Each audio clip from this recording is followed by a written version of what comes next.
The latest SB Dunk Low J-Pack Chicago, I believe that's the name they dubbed these sneakers as, is keeping the relationship with skateboarding very strong. For you guys that don't know, before the plethora of different options that we have for skateboarding nowadays, back in the day they actually used to skateboard in Air Jordan 1s, believe it or not. And they opt for the Air Jordan 1 high back in the day because the various tricks that they used to be doing, being that it was an Air Jordan 1 high, the high ankle support used to assist them in doing all these fancy tricks that we still try to do to this day. For me, I can't skateboard, so don't bet on that day. The recent Air Jordan 1 Nike SB Dunk Chicago J-Pack is pretty much paying homage to the early involvement with the skateboarding culture back then. Now, this iteration that we do have in hand has something that both Nike lovers and skateboarders would really like.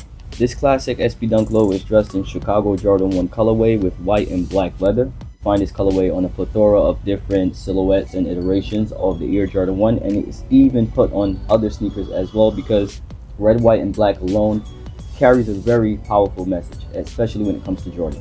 From there, a fat tongue and the oval laces introduced the skateboarding aspect of the sneaker, which I believe was added to the sneaker to protect some of the skateboarders from when they're doing the tricks and stuff.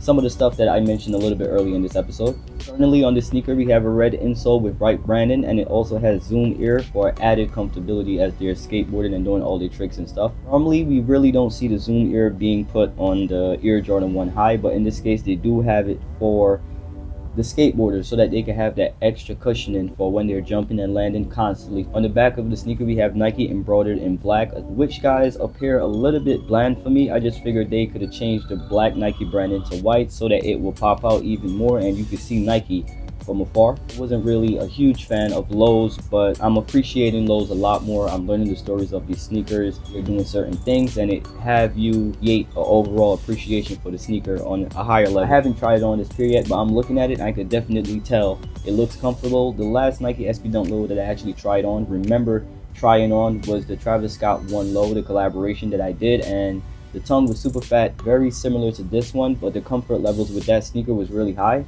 So I would say that it fits like maybe an 8 out of 10 when it comes to comfortability in my case, because I'm not sure if these sneakers dropped already, but I know the retail price point was supposed to be $95.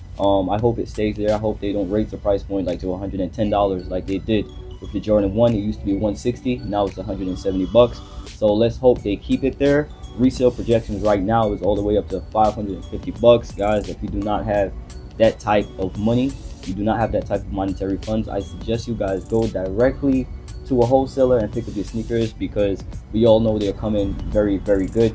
I'm not talking about reselling or any of that. If you just want these sneakers for personal uses, like how I use them for, jump around, do research on them and all that good stuff, I suggest you guys go directly to the wholesaler. Once again, you guys can be watching anybody else on the platform, but you decide to watch your boy Triple KTK, and I really do appreciate it. And remember, if you spend time with yourself, you would never be alone.